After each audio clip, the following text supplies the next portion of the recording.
Në fshatin Vreshtan të njësisë administrative Shushic ka nisur shtrimi me asfalti rrugës kryesore të fshatit, një investim i shumë pritur nga banorët. Ndërkohë Bashkia Elbasan ka në plan të nisë së shpejti edhe ndërtimin e rrjetit të kanalizimeve të ujrave të zeza në brendësi të lagjeve, investimi i cili do të parashikojë edhe sistemimin e rrugëve të brendshme. Kryetari i Bashkisë Gledian Llatja gjatë inspektimit të investimit u shpreh se ky projekt është realizuar si përgjigje ndaj kërkesave të banorëve edhe gjatë takimeve të buxhetimit me pjesëmarrje si një problem i trashëguar për ta, është pjesë e një vëmendje të shtuar ndaj njësisë administrative Shushic. Të gjitha njësia administrative ka pasur një vëmendje të veçantë gjatë këtyre viteve të fundit, edhe për shkak të problematikave të trashëguara që ka pas infrastrukturë, por edhe për shkak të numrit të madh të banorëve. Fshatra afër qytetit, që në thelb kërkonin urbanizim, njësoj siç kërkojnë edhe lagjet tona periferike ku janë zonat informale dhe me problematika të ndryshme infrastrukturore.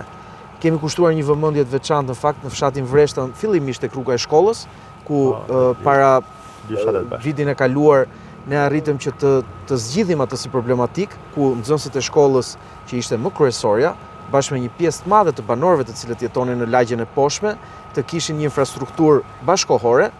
për t'ia lënë pastaj radhën zonës Kodrës, e cila në fakt ka një problematik tjetër për shkak të pjerësisë dhe të zonës malore, kodrinore, e cila shtrihet,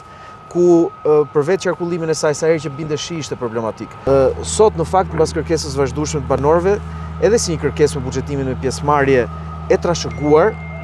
kemi arritur që të japim zgjidhje problematikës një fshati, një lagje të fshatit Vreshtan, ku preken në mënyrë të drejtë për drejtë mbi 120 familje, mbi 500 banor, të cilët i ndryshon totalisht jeta për shkak të zhvillimeve infrastrukturore që merret. Kuptohet, problemet nuk kanë mbaruar në fshatin Vreshtan, ne kemi problematika të tjera, ashtu siç kemi edhe për vazhdimin edhe për lidhjen e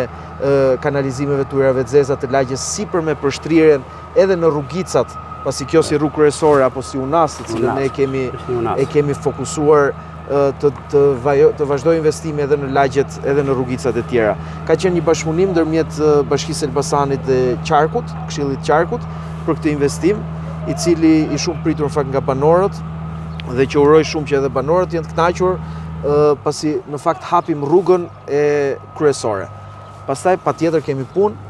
problematikat s'kan mbaruara, hallet e fshatit janë të shumta, ne do të vazhdojmë, prandaj jemi këtu. Llatja theksoi se kjo njësi e madhe administrative ka marrë një vëmendje të veçantë nga Bashkia vitet e fundit, jo vetëm për shkak të numrit të madh të banorëve, por edhe për problematikat infrastrukturore. Ky projekt është realizuar në bashkëpunim mes Bashkisë Elbasanit dhe Këshillit Qarkut, duke sjellë përfitime për mbi 500 banor të zonës.